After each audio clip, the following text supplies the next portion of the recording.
because maybe you're gonna be the one that saves me. And after all, no, Liam better fuck off back to the Wonder World. You Mancunian bastard. Blur's better. X/Twitter, Facebook, Instagram, Reddit, Pinterest, Snapchat, even YouTube, really. Or former ones like MySpace and Google+. Sorry, is this social media Mad Libs or something? What's going on here? Carry on, Mark. No, actually, you got a point there. We're going to be talking about réseaux sociaux, the French word for social media. I think the thing that frightens us all, and it certainly does for me as well. And the reason why I decided to do this podcast out of, talking about nudity or drug use or even elections is because it does play a big part of our lives, and it's more or less been the focus of censors over the past years, more so than films and television, is what you can or cannot say on these platforms that the government can spy on, or so you can lose your job over. So here we have our usual Mark of Skinny E Media, and then Rob Bavister, who is not Bobatron, but is... What's your username again? I was just... Babs or something. I don't know. I didn't really make one up, to be honest. I am Citizen Snips on YouTube. So you can call me that if you like. All right, then. Citizen Snips it is. And we're going to be talking about the filthy word that is going to destroy humanity in another 5 years. Social media as it is. The format's going to be a little bit unusual here, so we'll try to improvise with what we can. But I'll start with Rob for starters, because he's a little bit more social media friendly than I am. I'm mainly just capped on Instagram and YouTube, and Google and Meta have their own problems to deal with. So, but I'll be more than happy to discuss that. But for you, Rob, mainly just going to your Facebooks and your Twitters and all that jazz, maybe because it was cool what your friends were doing, so you could get laid or something. Well, I mean, there's that. I've been with social media quite some time now. And I go back to the days of MySpace. I mean, the waning days of MySpace. Which I first joined in 2006, which was a bit, maybe late. I don't know. Was that late into MySpace? I can't remember. But basically, yeah, I was on 2006 was a big MySpace year. But that was just something you only accessed on an actual actual what I wonder, just regular personal computer or maybe a laptop. You sure as hell didn't access to it on your phone. But then, of course, the following year was when Facebook started taking off. I know Facebook had been around since 2004, but it's 2007 when it really started to explode. And that's when it slowly started to take away. I joined Facebook in February, I think, of 2007. I've been on ever since, which was about a year or so, more than a year after I started on MySpace. And usually when I meet new people, I would start with saying, are you on MySpace or Facebook, and just carry going on throughout that year until towards the end I just asked, you on Facebook, without even bothering with the MySpace. But again, I was just at the time accessing it through the computer, and I was for quite some time. I don't think I started accessing MySpace not MySpace, Facebook even on the go until 2010, 2011, when I started accessing it on my phone. It was one of those flip phones, but I had access to the internet, and of course that's before I had a smartphone. Twitter, I did actually start that on I actually joined in 2009, but I didn't really use it much. Again, because it's more a thing that's used on your phone rather than on a personal desktop computer, which of course I didn't. And of course, it was the only thing I tended to access it on. So I've only really been monkeying around on that since 2017 at the earliest. What else is there? Instagram, Snapchat. I've been on them quite recently, not on YouTube counts as social media, I think, and I've been accessing that since '06 when I first discovered it, mostly just to watch silly crap on it. Although I've only started subscribing to channels since 2012. Yeah, so I mean, I've got quite a lot of experience on Facebook, and let's face it, I mean, I have to admit, it's really made quite an impact on my life. I'm just trying to think of half the people. Well, we know each other through social media, Mark. I mean, so many friends I've just met through social media over my years. I mean, not to mention a lot of people I've just hooked up with over it. I mean, so many of them. There's that old joke. Congratulations, you have 500 Facebook friends and 3 real ones, which was a big joke back in the late 2000s. But nowadays, it's like, yeah, well, your Facebook friends almost do become your real ones. You actually end up meeting them because you end up meeting your Facebook friends and you start talking to them, well, loads, and, well, you get the picture. And Oh, and not to mention, absolutely. of course, just about everyone that I meet in person, I've ended up adding on Facebook anyway, or Instagram, or just many of the others. Or, well, for the older ones anyway. I'm aware Zoomers aren't so keen on Facebook, at least apparently, anyhow. So yeah, of course, yeah, it has come with a downside and everything, with spreading ridiculous with misinformation and spreading spreading conspiracy theories and almost destroying democracy. Although it was used to promote democracy, basically in 2011 during the Arab Spring. Although that kind of went sideways a bit, but so I mean, well, I feel like I think social media is here to stay. I don't think it's going to go anywhere, and it has sort of interconnected the world a lot more. The genie's out of the bottle. I don't think it's going to go back in. Well, probably a bit of a rambler there, but that's kind of my 2 cents on it. Over to you, Mark.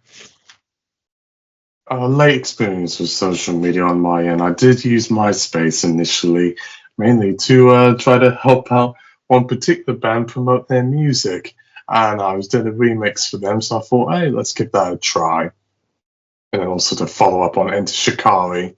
Yes, I used to like that post-hardcore stuff. No offense to all the hardcore metal people like yourselves. And then ultimately I graduated into stuff like Facebook. And that was in 2013. I didn't really start using it until I got into adulthood. And then with other platforms as well as I'm concerned, never used TikTok. I have no desire to. Don't use X. Not anymore. I disbanded that. Even before Elon Musk took over, I just wasn't using it because there was just not enough traction. Instagram I sort of got into around 2020 when the pandemic occurred. And it was mainly just used now to stay as a vehicle to just publish videos and photo of all the great stuff that I did. Not. I don't use Facebook. I can't. Everyone I knew, I no longer really know anymore. We've passed ways. I don't really use Discord anymore. My phone is Never too used busy it. these days. More TikTok. Oh yeah, well, I don't care. I don't know what Pinterest is or Snapchat. I don't care. Or Periscope. Or Not use VK. Periscope. Snapchat I've used. What is Snapchat? Is it just like you send stupid photos of people with faces, the dog noses? It creeps me out. Well, it is more photo based. A more photo based. Well, communication system. I mean, it does use text, but there's a lot of photo or video. It's more visual based. Yeah, I think that's hence the phrase Snapchat, because you're using snaps of photos and everything.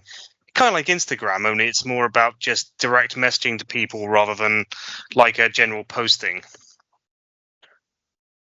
Again, it is more of a Zoom, along with a TikTok and maybe Instagram. It is more of a Zoomer thing, whereas like Facebook has been more millennials. I don't mind. I don't mind that, but I like sometimes I like Facebook because you can just write bollocks out and everything.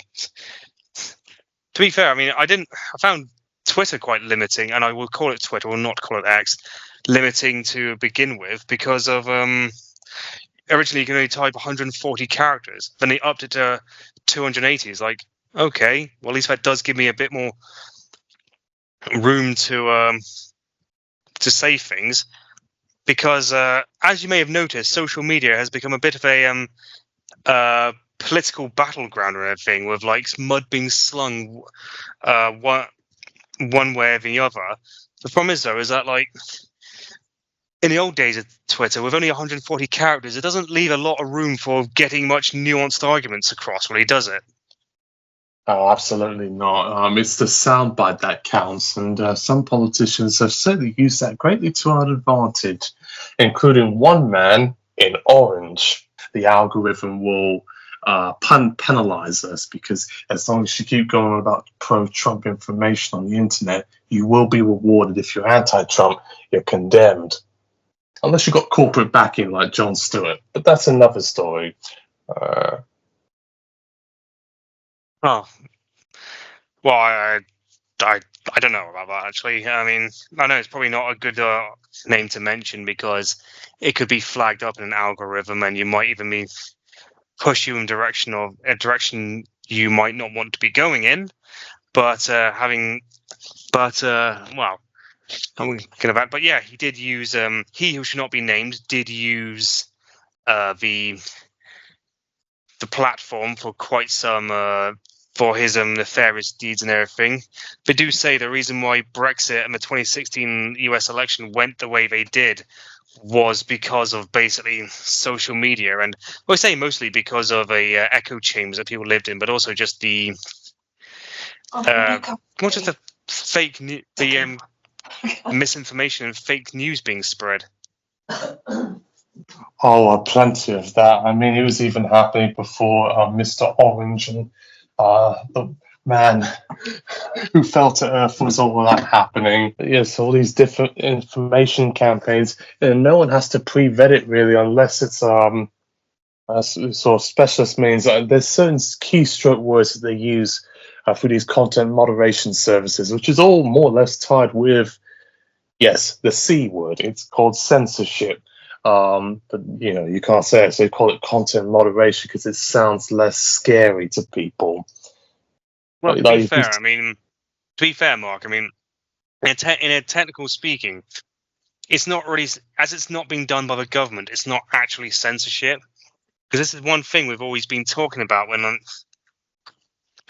when say the likes of, before Elon Musk took over Twitter, I mean, a lot of people such as Donald Trump and Alex Jones and Carl Benjamin were all kicked off the platform for, well, basically just being dicks. I mean, we can go into all the various official reasons why we're giving it, but basically being dicks. They were harassing people. They were spreading misinformation. They were, stirring up riots. And they said, yeah, we're not going to let you do this anymore, and we're not use our platform to do it. So they were kicked off. And of course, they did cry censorship, but it's like, dude, you're not being censored. Your free speech is not being violated because the government isn't doing it. A private company can set its own rules and regulations and terms of services. So yeah, it is kind of annoying when they start actually trying to fire that back at us. And for all of Elon Musk's talk about being a free speech absolutist, he'll ban the term cisgender and the phrase "from the river to the sea, Palestine will be free." Which in that phrase you can get even prosecuted or fined in certain places. I know Germany is threatening to do that, and I'm sure probably parts of the US which are very much tied on. Well, they won't be able to prosecute that in America because of the First Amendment. I mean, but yeah, if you are being prosecuted for using that term, then that is a free speech violation. But merely being kicked off Twitter, sadly, is not. And no, there is that legal framework. They are companies. You get the idea. Private entities, they can say, "All right, you're out," legally speaking. But the problem is who is controlling much of the power in terms of the supply of information. Because what happens is when these people are being flagged through these services, they go through alternate channels that are less censorious, but also a bit niche, and also invite a certain group of people that you probably don't want to hang around or are suspect. I know Telegram, which is a social media service and messaging platform, have sort of acted as a void for this sort of thing. And I believe with Telegram, the person just got recently arrested and was detained, and it's been a home for sort of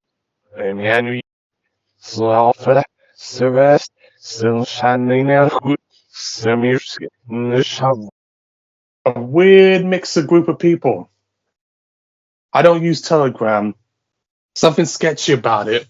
Also, the guy is Russian, and I've got my reservations about that. I know I sound like MSM when I say, "Oh, Russia, oh, they're evil." Well, I mean, they're not as well. I mean, Putin is actually great. Oh, hell no! But I'm the reason why I say it's because there's some elements on the far left are people who have somehow twisted around that if you hate Russia so much, you are part of the neoliberal capitalist Western elite, and you want to promote slavery and neoliberalism to the world.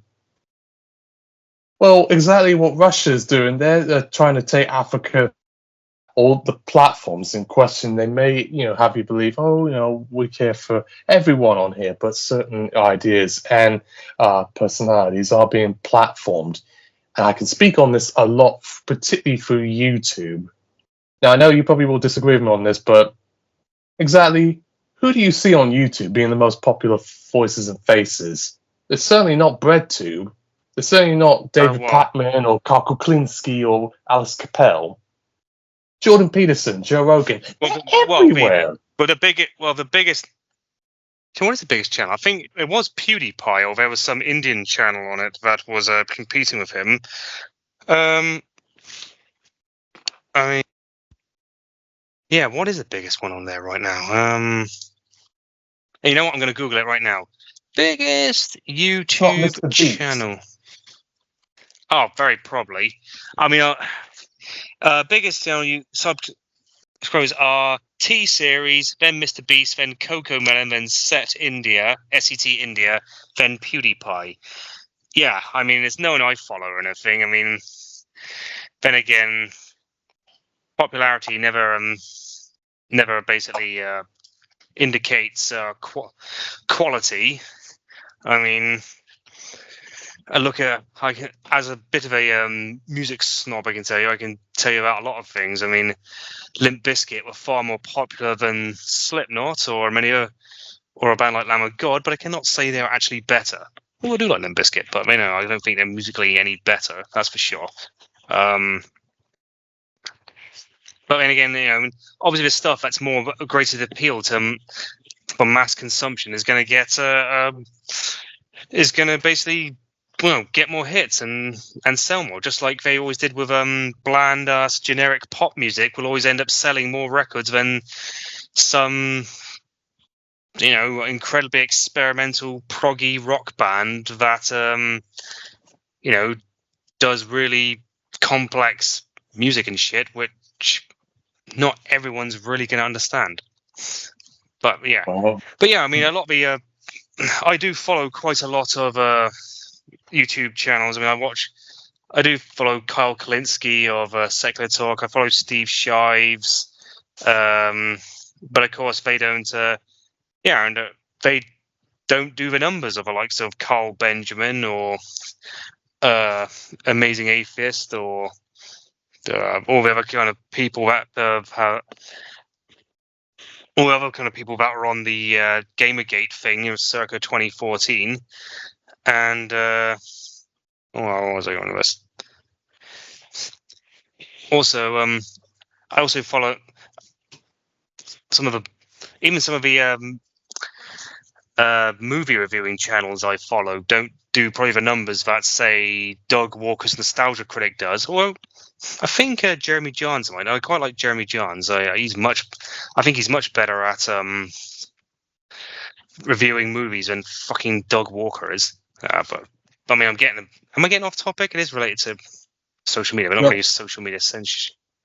Social media, you can talk about really anything, really, because it's all now on these platforms because that gets the highest reach. Now, from my experience, when it comes to sort of channels and the popularity, the thing that's bothering me the most is the new political and news stuff, because they can say anything, really. It's usually BreadTube always gets penalized for some reason. You don't always have to find it on these search results. You have to search a little deeper just to try to get it. And even those themselves, like Alice Capel, certainly does not get the sort of traction that Steven Crowder or that's another guy, Jordan Steven Peterson Crowder does. or Ben Shapiro or Matt Daily Walsh Wire. or Dave Rubin. That's the cunt. Oh, I fucking hate that guy. Yeah, I mean, they realise that they can. Yeah, they do get the thing because they've gamed the algorithm to know how to. That's why a lot of channels in the mid 2010s, like TJ Kirk or maybe even Thunderfoot, realised that if they stopped bitching about religion so much, or stopped dunking on homeopathy and started dunking on feminism and SJWs, which we now call wokeness. They could get more views and more clicks and more subscribers, and so they just lent into that. And some of them just lent too much into it, and just they're too far gone. Other ones have dropped out of it, but too little, too late. They're a bit beyond redemption for me. But yeah. Well, for me, they're everywhere. I always keep, anytime I look at the news, because I'm quite paranoid and I doom scroll. Doom scroll is one of those Gen Z millennial terms people talk about. That's all you see is like the wokies and the feminazis. They're trying to come and get you, man. I mean, we need to have liberty. Two-tier care, man. See, what I tell you, it's these trans people, they're trying to corrupt your kids. See what accent I did in, all the, ooh, do you say that? I mean, even Bill Maher's got on board on this sort of thing. Oh, God. He's fucking... Everyone's doing it. It's profitable. You can't make money being Keith Olbermann. No, totally. Completely just... He completely sold out. I mean, he's completely abandoned everything he ever stood for. Oh, Christ, Jordan Peterson has over 8 million subscribers. I mean, it's everywhere. Every video that Jordan Peterson does is about, well, if we don't give women's right to vote, it will help men become more audacious, if you know what I mean. All this political correctness is actually keeping men down. My Canadian accent's not very good out there unless I go out.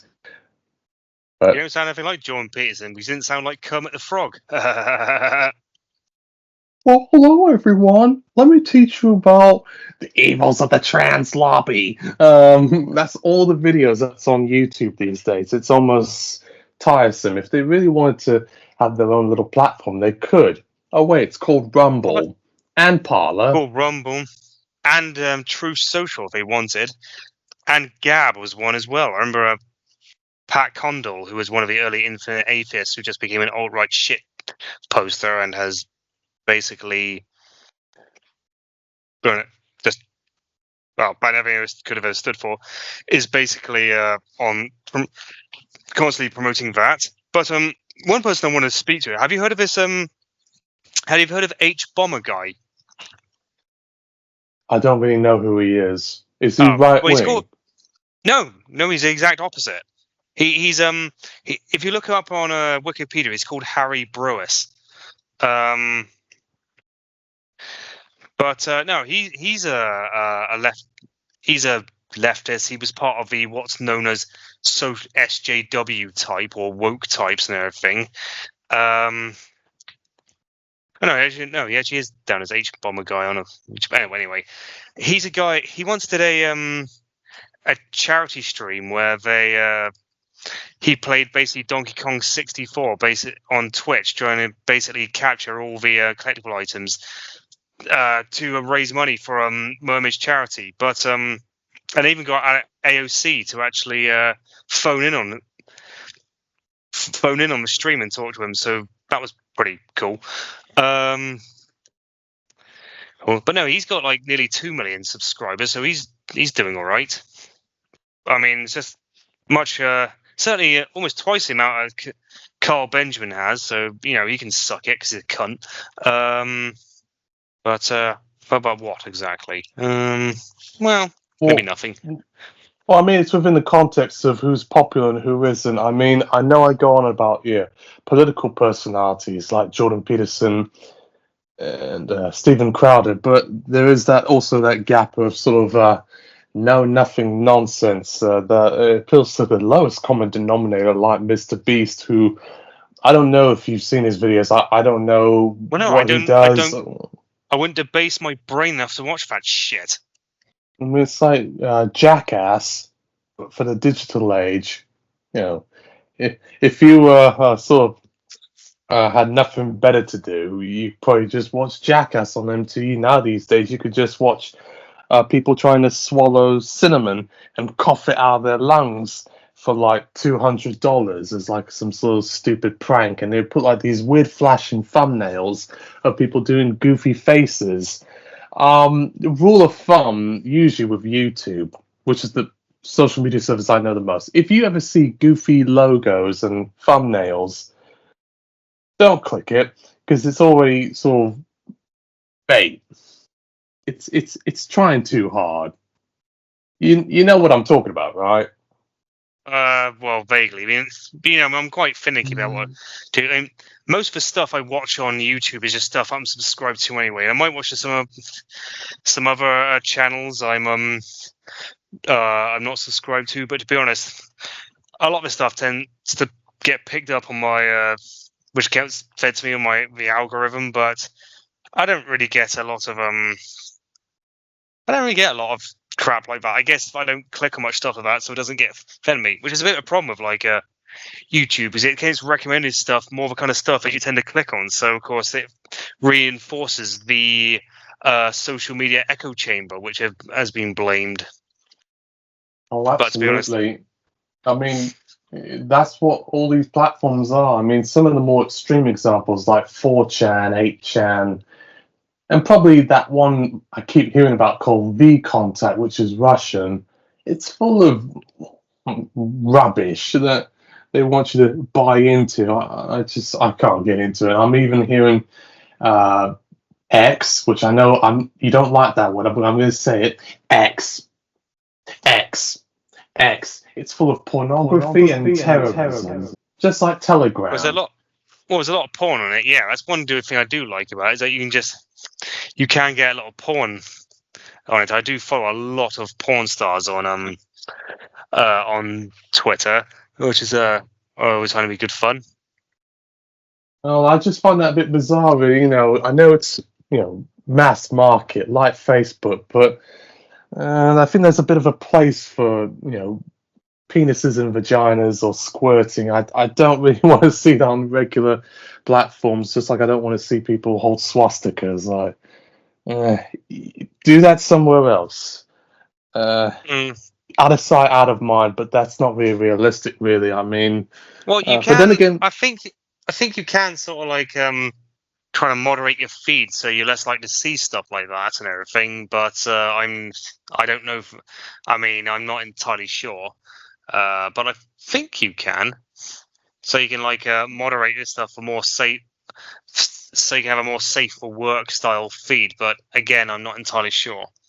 Well, there can be some slips in the cracks, because I can even speak through YouTube. They had some choice videos and film uploads on there that certainly would not have passed the thresholds that they require on their guidelines. I should know, because I was flagged, and even had videos removed for mature content, or because I somehow promoted suicide. Oh no, it's unalive. But one of the videos was from a film called Sol Contre Tu, Gaspar Noé, and it shows full-on unsimulated penetration. slipped by under the cracks. No age filter or ban. And you'll be surprised to know there's a lot of foot fetish material on YouTube.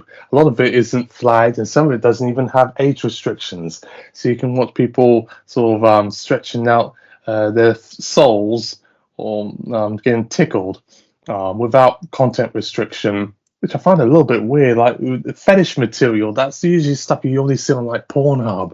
You don't see that on YouTube. They're a bit contradictory. So you can't show boobs, but you can show people putting cream on their feet or their cleavage. Like what? Well, yeah, that's not porn though. What, you don't think watching people getting their feet tickled while they're bound and the girls laughing, that's not pornographic to you? It's a No, fetish material. No, I don't consider that to be pornographic, Mark. I don't think I'm alone there. Oh, you'll be surprised. Pornhub is full of kinky material. I don't really go on Pornhub, but I've seen what passes for acceptable on there. But I'm not going to go into detail about that because that's not really social media. Well, Or is Pornhub. it? Well, I mean, Pornhub has all sort. Well, Pornhub's for porn. I mean, that's just that. All right, well, your call there. Even on Instagram, you can even find dirty material. There's one called Hegre Art, Hegre. You get away with almost everything, but you just can't show pubic hair or nipples. But nothing's left to the imagination. I would recommend you check that if you're alone and you probably want to eat your cornflakes. Well, actually, cornflakes was used to stop masturbation, but whether you have it or not, you can look at Hegre Art on Instagram and be like, oh, oh. Well, I know you said from Okay. experience you don't use TikTok. Is No, it I mainly don't. because of the Chinese spying thing? No, I just don't get it. Same here. I don't use it. I don't get. It's also a cross generational thing. I think we're probably a little too old for that sort of stuff. But then again, I see all these TikTok videos because YouTube is sort of joining the bandwagon with their shorts scheme that they've done. I've even uploaded a few myself. But I just exactly what is the appeal of people sort of dancing to God knows what? To where even Universal Music had to endorse copyright strikes and said we're not going to put our music on videos that get submitted through TikTok. I know I'm talking about two different things here because copyright law is certainly an issue. I don't know if it's tied directly with censorship, but it's tied with artistic rights and licensing and expression. I remember Doug Walker did a whole "Where's the Fair Use" thing a few years back, where basically he was getting pissed off with YouTube, like basically copyright striking clips he was using, but of course the copyrights would get more and more get more stringent after less and less footage used. It's like, well, hang on a second. I mean, where's the fair use if you're only going to freaking allow this much?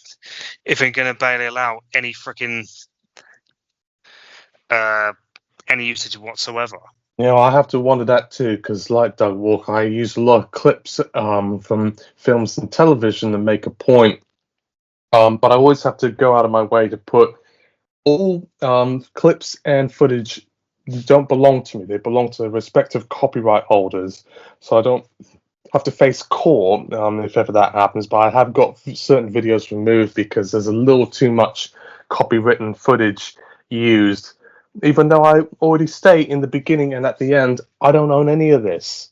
Please keep me out of it. But I don't know how the YouTube algorithm works entirely. Because had I been, let's say, Jeremy Jans or Chris Stuckman or Dan Milne, who are the bigger names in the film circle, I probably would have been able to get away with it. But we're just two lowly YouTubers without millions of views to our names. So who the fuck cares about us? Well, I'm not really a YouTuber, to be honest. I haven't uploaded much into my channel or anything. Well, I consider you part of the Skinny E Media crew because you got 21 seconds ago. You got 21 seconds ago. I gotta go and do some videos of Skinny and make some monthly jokes. Why you having really complex to talk about Alpha Lady and Da Vinci Code? You got 21 seconds ago. I gotta go. 21 seconds of podcast. 21 seconds of podcast. Garage tune. I had to do it. Anyone like UK Garage? Whatever gets your rocks off, dude. All right. I can imagine a lot of people, our listeners, thinking, "Well, that's he's certainly a person. You're certainly a person." Oh, absolutely. But I consider you part of the Skinny Media crew, so welcome to the team. But as far as we're concerned, the algorithm does not really benefit us. More also, whether this is tied with censorship or classification and whatnot, is mainly because of sponsorship. If you play the game, you will get rewarded. And I find, for a lot of people, that's a kind of a livelihood for them. I wish it wasn't that. There are times where I do look at these people and they say, this video has been sponsored by Squarespace, or it's been sponsored by Brilliant or BetterHelp. And I envy them, like, how come they can get it, but we can't? I don't know what we're doing. Maybe I need to say more racist stuff about Muslims, or do some funny videos where people give you $200 and you have to swallow cinnamon or moon yourself near a motorway. Like, what? Well, basically, I would have recommended back in 10 years ago, or even 5 years ago, I'd recommended just basically talking about Anita Sarkeesian, or more specifically, talking negatively about Anita Sarkeesian, because that would have given you a shit ton of, because that would have bolstered your profile indefinitely. I probably believe so. Here's the problem. Unlike Nerdrotic, who I can't stand, or Critical Drinker, I don't know fuck all about video games. I can tell you about SimCity 3000. Oh, you don't have to. You just have to pretend you do. As long as you're talking shit about Anita Sarkeesian, they don't care. I mean, Gamergate was never about video games to those people. It was about just hating on women and minorities and just being reactionary bigots. I mean, Donald Trump threatened to ban video games or censor video games after one of those many shootings that happened in America. They didn't say anything about it. Well, his supporters are lining their pockets. Say anything bad about them, you won't be on there for very long. I mean, even Joe Rogan may get a little bit of that, because I've heard him say, I'm not supporting Trump this election, or he's been on the fence. And the hardcore MAGA people are now at his throat. Even Kyle Rittenhouse, who got into trouble for shooting protesters at a BLM rally in Wisconsin, he was going to support the Libertarian Party or Ron Paul, and then he was threatened by MAGA, and now he switched his tune to say, "I support Trump." That's fear and intimidation, my friend. You shouldn't have to force people at gunpoint to support something that, deep in their hearts, they probably shouldn't, or they didn't feel like it. But I see it every day. I mean, even I have to say that about Bernie Sanders. The videos that he said about, but we have to support Joe Biden or Kamala Harris in the election.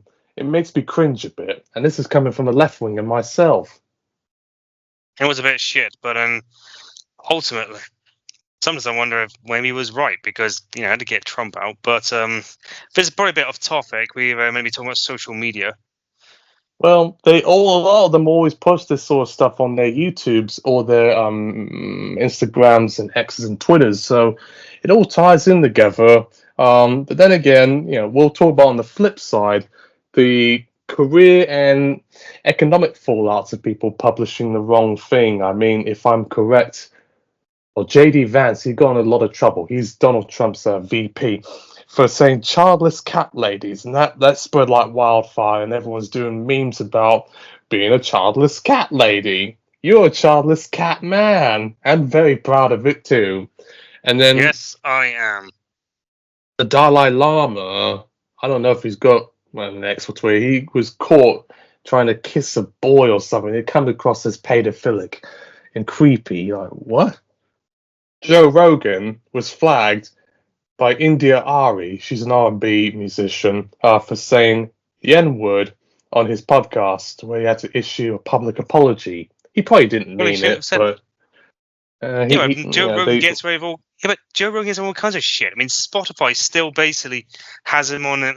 Isn't still just platforms him even after those countless years of fucking COVID misinformation he's been spreading. And it is misinformation. I don't care what anyone tries to say. Okay, I mean, pretty much every freaking doctor and scientist and biologist has said, yeah, this is all complete bullshit. So, I mean, fuck Joe Rogan.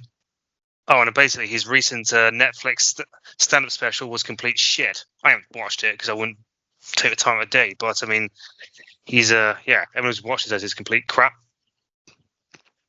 How do you feel about Dave Chappelle? Because I know both him sort of getting in trouble for the transphobia stuff. Yeah, but they're all getting on that stupid cancel culture, anti-cancel culture, anti-wokeness ticket, which is just basically how they get a Netflix special and how they basically get absolutely minted. They bitch about being cancelled was having $1 million Netflix deals. It's a complete grift, and they're all masters, and they are masters of it. Still talking about social media. I remember when I talk about things being posted badly and having economic consequences. Fucking what's it when Elon Musk brought in the buy a blue tick payment option originally, and of course loads of people just set up bought blue ticks and just set up all these fake accounts for all these all these companies, and they would just post all these ridiculous ridiculous tweets and everything under a fake company's account because they had a blue tick. It looked like it was verified, and oh boy, one company's stock just tanked because of it. Yeah, you have to get professional verification people on something like that. You can't just go out willy-nilly and say, "Hey, let me get a blue tick." You got to go for the channels. I know OnlyFans. You have to, put in your ID and your driver's license, your passport, your visa, and all that shit. And then dance for the devil as you sign up on the platform. The X feels like there's no filter. You can just be Vladimir Rostovkov in Russia, and you're posing as a blonde woman trying to ask people for money. It's a scam. It's more the fact that Elon Musk just basically did something he thought was a good idea, and just with no idea comprehension of the consequences. And yeah, he's a dick. I've got no time for him anyways. I know everyone, sort of turned the camera on him when he was saying, "Oh, I support Trump," after Trump was assassinated. And then the whole two-tier Kiev thing, which a lot of that, I could go on that for hours about how the Southport riots came about because of some misinformation. Who, weirdly enough, the person who published that, the person who killed the 3 girls, was Muslim, actually was Arab himself. So I'm not entirely sure how you can get your head around that, because the media will often make out if your name is Faraz or Farouk Asalis, go back to where you came from. You I was almost going to say it, and I can say it because I have dark skin, but you get the idea. Yeah, I know it. And of course, I mean, like I say, those far rightists have had more of a megaphone, a bolster now ever since Elon Musk took over, because he has just basically now the right wing to just take over Twitter again. Something that we've just spent like last couple of years trying to filter out, so they can't just spread Nazi propaganda on there. Or maybe I shouldn't have said that word. Well, no, fuck it, Nazi. Let's face it, they'll demonetize us, but how much monetize us is going to be anyway? I don't care about demonetization. I don't care. Yeah, well, anyway, when the first, as soon as he took over bloody Twitter recently, I mean, within 24 hours, use of the N-word had just pretty much gone through the roof. And now, I mean, he's wondering why so many businesses don't want to advertise on Twitter anymore. Yeah, maybe because they're seeing their products and their services right next to, white nationalist propaganda right next to like Holocaust denial or, you know, KKK stan account or shit like that. I mean, yeah, no fucking wonder you cunt. Well, I've got my issues with corporations and advertisers, but they're probably saving themselves the PR disaster by saying, "Oh, we're being linked with something." I'm sure they probably behind closed doors, they probably like, "Yeah, Musk, he makes some sense here," but they can't say it out loud. And I probably even feel Well, that way about the Well, I don't people. think they're thinking good for stock. His business decisions are very good. I mean, I don't think he's very much helpful there for PR. Hence why their bloody stocks keep crashing Well, just for absolutely. association with him. I mean, he's almost like a ticking time bomb. I'll get you demonetized for saying that.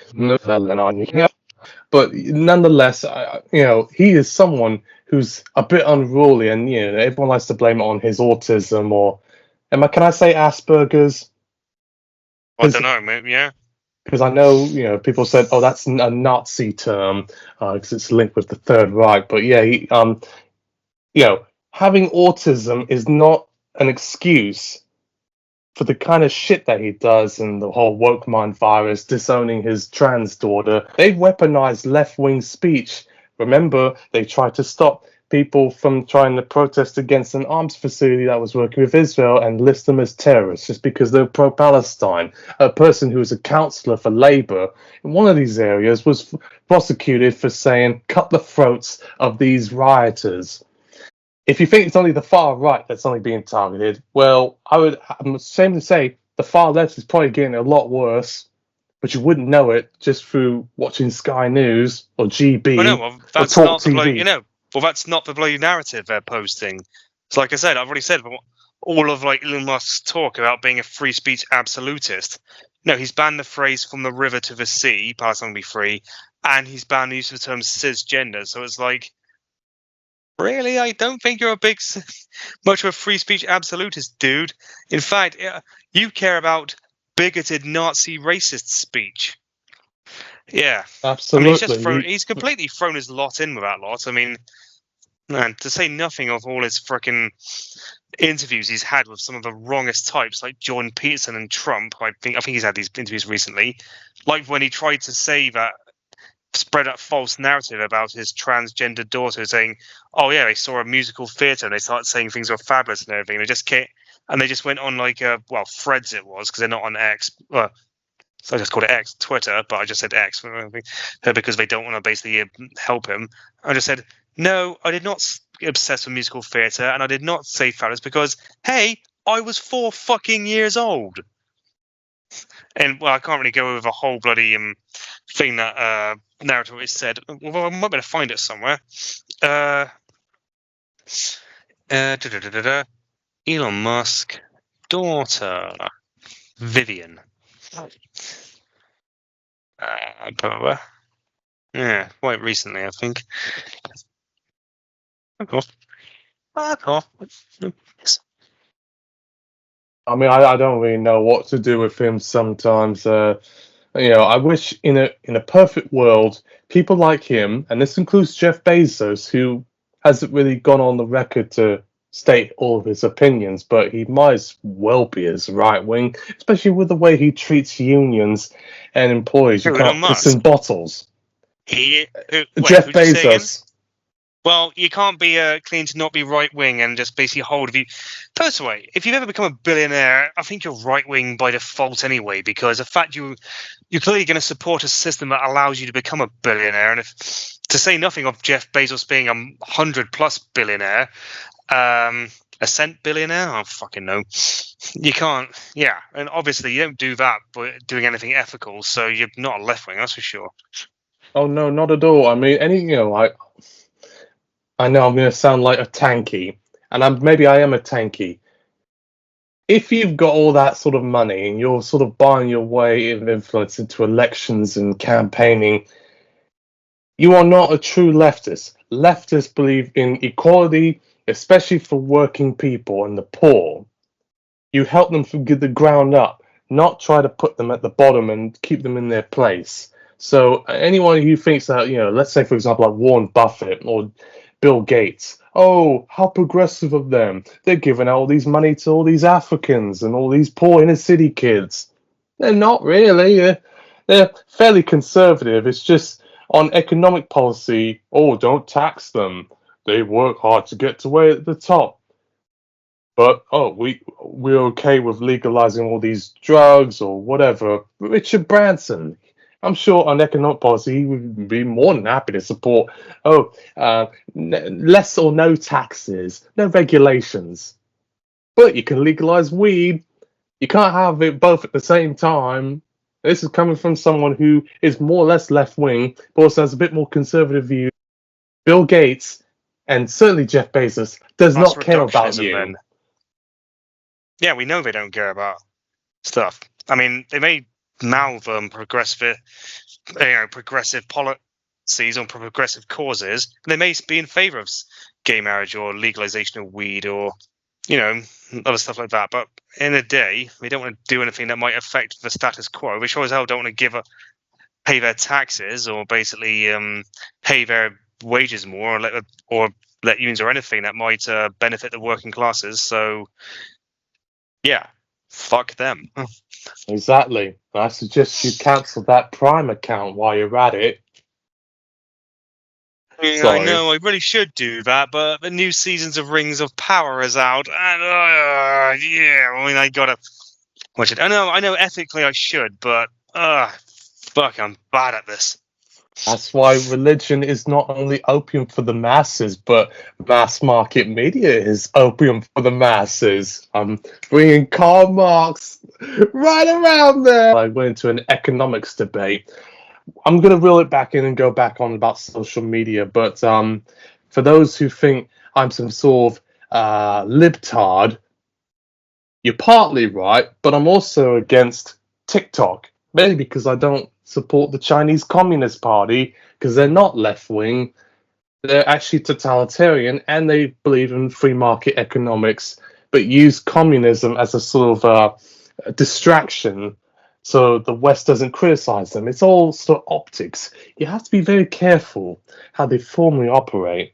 You can have all the Mao photos all you want, but essentially, who's at the top? The Politburo. Like what I did there? Well, yeah. I mean, I'm trying to find maybe this original. Oh, sorry, I'm just going back through my Threads thing because I should probably use Threads a bit more, but I don't use it as much as I could. But I don't use Threads. I don't even know what it is entirely. I know it's Meta. It's basically a form of Twitter a Twitter-like thing, but it's connected to Instagram. So I've seen a lot of alerts saying, "Oh, you should come on here or be invited," but I think 2 social media services are more than enough. And as well, I also have SoundCloud, which is a music-oriented social media service where I publish my MXQ music and stuff. So I don't need any more. And also, if you've noticed amongst between us, I don't show my face on social media, but Rob is a little bit more comfortable with it, mainly because the algorithm, if you are dark-skinned, you'll be rejected compared to the white person or the pretty blonde lady with the blue eyes. I don't have that, and I'm not a woman, so I'm going to be flagged by the algorithm. So I use the real photo of Skinny E Media as a cover for who I am while lighting my skin up, just so I don't look too ethnic. Racism, it's well and alive, but you wouldn't know it on these social platforms. The most probably popular ethnic celebrity on YouTube I'm aware of is probably Candace Owens, who unfortunately was fired from Daily Wire, but she was more or less a talking piece for Ben Shapiro and that alt-right rubbish. I don't play that game because I know what my opinions are, even though we're both Second Amendment supporters and we support hunting and we're against vegans, that's still not enough. Sorry. Well, I wouldn't support the Second Amendment. Sure. No, I was just trying to find. I was really just trying to find Vivian Jenner Wilson's, aka Elon Musk's transgender daughter. Uh, her her epic rant she went on about 5 weeks ago after basically Elon just basically besmirched her online and that in an interview she did, but I can't fucking remember. Oh Christ, it's on there if you want to go find it. Well, I'll be more than happy to check it when this interview is finished, just out of curiosity. But it's almost, well, it goes without saying, whatever platform you use, rich people will always sort of buy their way in the influence. I mean, this has even happened with newspapers and magazines. Essentially, when you go to the supermarket or the newsagents, what are you more likely to see on the shelves? The Daily Mail and the Sun. You almost never see Guardian, or even for that matter, you don't see the Big Issue or Socialist Worker, which I think are very reputable publications, but they're quite niche and quite, well, we would even more than Guardian. They're radical, but no one wants to go read the Big Issue. Yeah. Well, I mean, or Socialist Worker. I mean, Guardian Independent about as left wing as the mainstream media gets in this country, and that's to be honest, I think that's why, social media is so popular, because you just get you can get much more greater view of things. You don't, whereas like the mainstream media is just, mainstream media is a fucking joke. It seems to be like confuse balance and impartiality, where it'll look at an issue and it'll like bring on two people on both sides and act as if both their opinions are just equally valid and equally and of equal merit and criticism, and both sides of isms, and that's just not the case. You couldn't. It's like that's how Brexit happened. They basically just like they could easily find 1,000 like Nobel Prize winning economists in like a day to support Remain. It would take God knows how long to get that, and if you could even have that many, you could find to support Leave. I mean, hell. But only they just needed one on each side, and then basically, or maybe two on each side, and then they just like they had their narrative that they could show to the masses. Like, yeah, but it's like not only have you got to freaking present the fucking argument, but they then got to like critic both sides of it, and then if one side's got more to criticize than the other side, then it's perfectly impartial and objective that one side is objectively wrong.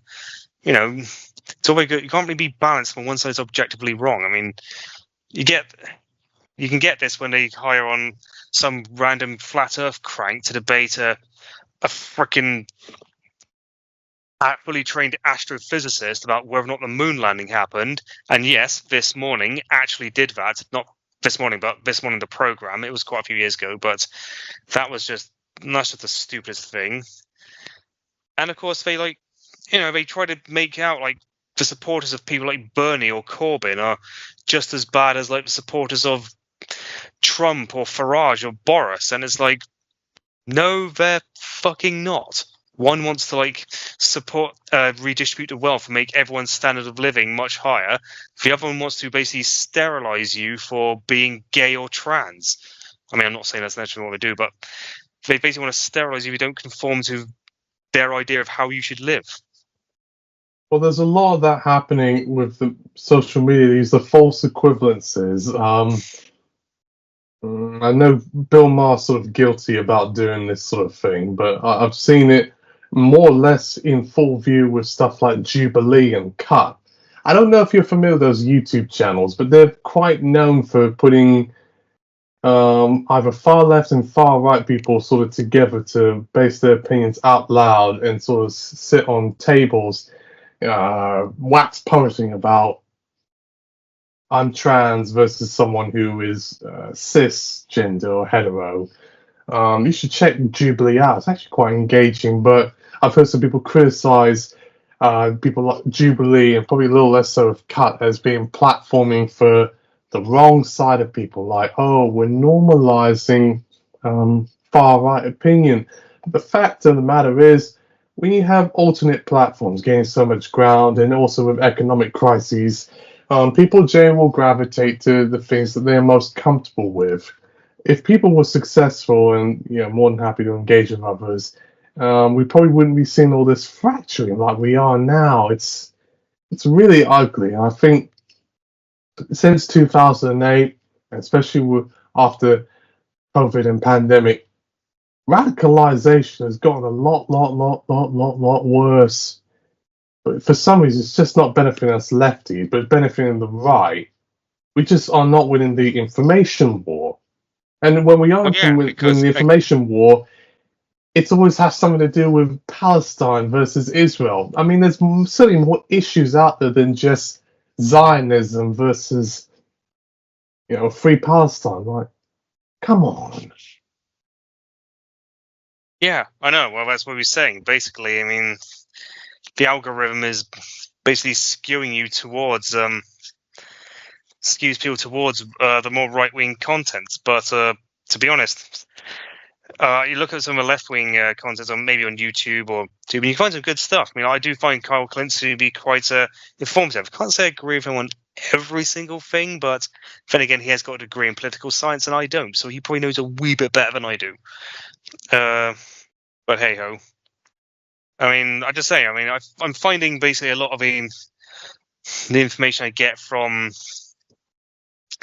the online, from social media, or most of the accounts I follow to be a little bit more reliable than the stuff I get from the mainstream media, because God, they're just got to bite the. I'm just going to bite the neoliberal narrative way too much. Well, they have to for advertising money and revenue. Even BBC, which is financed more or less by the government, TV license fees, they've got their own sort of weird slant on things that I just don't really agree with. That's why, if anything, I'll just where I get my news, and I've said this earlier on in previous podcasts, is through TLDR, which is too long, didn't read. They're I've more or watched a bit less of sort that. of opinion-based editorials that are more or less centrist, perhaps even centre-left, but they're quite engaged with little videos that sort of tell you about, oh, for instance, how Keir Starmer's poll ratings have been doing since the Southport riots, or whether Labour will nationalise rail, which I hope they do, but they probably won't. Well, So who knows? that's kind of I what I doubt it get. will. Actually, No, but you're right. I've got my doubts. But that's more or less where I get a lot of my news and information from these days, as well as a variety of sources. I'm always interested at seeing how the other side thinks, which is one of the reasons why sometimes I may come across as sounding right wing, is because the reality is most people are right wing and buy into everything that they said on the New York Post or Sky News Australia, which is more right wing than Sky News UK. GB News, Talk TV. It's everywhere, and you can disagree with me on based on viewing numbers, but on you look at their online reach, they're doing quite well for themselves compared to these breadtube peoples. I don't know if it's not related to social media, but it is media, and the news often likes to filter on these outlets quite a bit. You don't know exactly what they're doing, and I'm even seeing algorithms being used in full force, not just on Twitter and Facebook and Instagram, but also on jobs. I'm speaking as someone who's unemployed right now, and we're struggling, but I'm not going to air my laundry here. So before I buy a rope to hang myself, I will say Indeed and LinkedIn, which is a social media platform for people who are working or employers, don't use them. If you don't write the right words on Indeed or LinkedIn, your application and CV will get rejected. It's soul crushing. yeah, I did try using LinkedIn when I was briefly out of work, but I mean, haven't used it a huge amount to be honest. And I've heard bad things about LinkedIn, so probably not worth the effort. We've heard of the How? ghost jobs. I to be honest, I don't know, man. Probably not. Probably, well, I've not heard about that, to be honest. I don't know much about Pinterest or Tumblr, like Snapchat and stuff. I mean, I could have talked about the innocence of Muslims. That was a very controversial video that got out on platforms to where it caused the Benghazi war. And many Arab countries banned it. And then Elsagate. Don't get me started on Elsagate. You know what we're talking about. I know. God, do I know? Rings a bell, but I mean, it's probably so damn long ago. Let's have a quick read. I'm surrounding YouTube and your kids. That's quite child friendly, but kind of things inappropriate for children. These until Well, Elsagate is essentially. No, yeah, I've looked it up. Yeah. Well, it's essentially South Park and Sausage Party in a nutshell. It looks like it's for kids, but oh boy, is it fucked up. And your child will start cursing or being scared by stuff. I mean, I don't know. I would prefer adult animation as a whole. You know, I'd rather watch like Fritz the Cow, Perfect Blue and stuff, rather than watch some stupid video of someone trying to corrupt Winnie the Pooh. They even did that with those horror movies involving Winnie the Pooh and the Tigger and Eeyore killing people. I mean, what was it? Is it Twisted Productions? I think it is. And making all those like blood and honey and everything. Yeah, that's the one. It's sort of riffing on that whole. Oh, it looks like it's for kids. It's innocent, but is it? So you know, I only really like that when it comes with animation or like that Talking Dogs movie Strays or you stuff like Watchmen and Deadpool. I haven't seen Deadpool and Wolverine yet, so I don't have a desire to. Superhero movies, there's just way too much of it. But I'll go back to the innocence of Muslims thing. I don't know if you've seen the video clip in the question or that anti-Muslim short film that Geert Wilders, who's actually part of the Netherlands coalition for parliament. It was called Fitna. No, Oh wait, what was it called again? Innocent. Oh yeah, I've heard about that. Yeah, it got Theo Van Gogh killed. Yeah. Yes. No, I thought that was the little design that they tried to do of like the Prophet Muhammad or something like that. Or was that Jyllands Posten? It was a Danish cartoon. No, that was the Danish cartoons that came out 2 years later. Oh.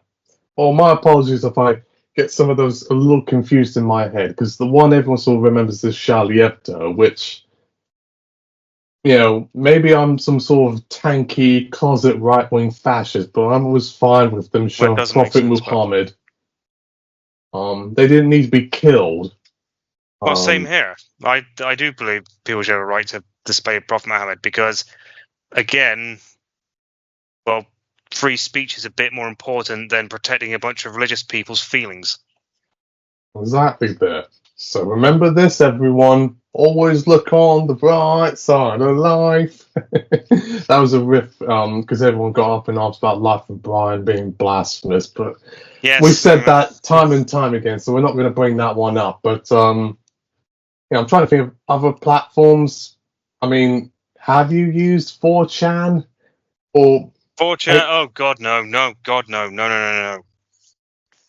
Or DeviantArt? No. All right. Well, it's full of AI porn, so just watch your step. Now, I've got a few words to say about Google. I know we've got our own beef with Elon Musk and stuff, and I've got my beef with Jeff Bezos. But do you ever feel like with because we use YouTube a lot, obviously, with Google, they're probably going to ban us or shadow ban us one way or another just for speaking out against them. Like, you get worried about whatever things you click or type. They're going to follow you and spy on everything you type in or stroke. Well, in a moment now, you could type in something about, the Zionist government or Trump. And they'll send all your reports of your searches to the Metropolitan Police or Crown Prosecution Service. I don't No, it's not something I think about. No. Or any information you give out, like you put your card details, so you bought something off Facebook Marketplace. You fear that they're going to sell your information to advertisers, and you're going to get stuff in the post about, hey, you want to sign up for this loan or this insurance? It's not exactly verified. Well, I mean, like I say, I don't know. All right then. Well, I suggest you be a lot more careful. What will you do? And I probably should be the same way too. Ever thought about changing your photo? I know you probably get pissed off at me for saying that, but just take my word for it. No, I don't. No, I haven't. All right then. Well, you can use Citizen Snip's photo with the lobster claw. That way, no one will target you for your left-wing politics. Next thing you know, you'll Right. be like Sacco and Vassetti. Yeah, but then people won't know who I am. So I mean, I need to. I'm not going to hide behind an avatar. Well, I'll still do that. I'll still do it nonetheless because I don't want people to know about my business. I want my career stuff separate from my skinny Ebert. But I've said my piece. You got any last-minute thoughts? Because we'll end it from here. Do you have any last minute thoughts? No, I don't know. Like I say, I wasn't really didn't really have much for this one, so it was mostly a you one, Mark. So yeah, I think I've said my piece for now. All right. Same here. Whether we do a new one about God knows what, that remains to be seen. But I will add this one last thing for anyone. Anyone who's seen Blink twice or It Ends With Us, please do let us know your thoughts because I've heard some things about there being a trigger warning in the beginning. You've seen Blink twice. I'm sure the experience on that was a bit unusual. Well, it was a bit well, was it? I've seen a few things with trigger warnings now, so it didn't really do that much for me. I know in the cinema, I mean, the black card is already a giveaway. Oh, you gotta be careful of this or this. But I've never heard of this, being like, warning, if you've been a victim of rape or sexual assault, we've got resources to give you. Visit blink2twicemovie.com. That sounds kind of unnerving. I may go see Blink Twice when it plays on Saturday or Sunday for the £4 tickets. Well, I advise you to see it. Yeah, it is a very good film. Oh yes, well, because the tickets are going to be cheap for National Cinema Day tomorrow and Sunday, only £4. So why not take some time during the school holidays or whatever to go see a movie? But I'm just was curious to get Rob's thoughts because he's seen Blink Twice before I did, but I'm sure. Kind of like episode 5 of Elfen Lied is probably going to give me a nightmare. I'll probably never want to see it for another few weeks. Because that episode 5, when I saw it on TV, had that disclaimer about the rape, incest, abuse thing toward the end. And now hearing about Blink Twice having it in the beginning, and it has that warning about there's going to be sexual assault stuff in it, that's going to be kind of nightmarish for me. I'm going to have a nasty flashback. And then what about It Ends With Us? I don't know if you've seen that or heard anything about I haven't seen that. I'm not going to say it. There's been some talk about the domestic violence content and some of the marketing being a bit deceptive. I don't know, mate. I haven't seen it, so I don't know. I have no interest in seeing it because I've heard it's crap. All right, well, to each his own. It's a nicer way to say that than say, oh, it's a woman's movie. I won't see that. But we'll end the conversation from here. I just wanted to get that out there because we're both, film censorship people, and controversy, more or less to us, sells.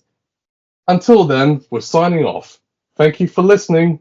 Hope we don't get prosecuted under the Online Safety Act. All right, see ya.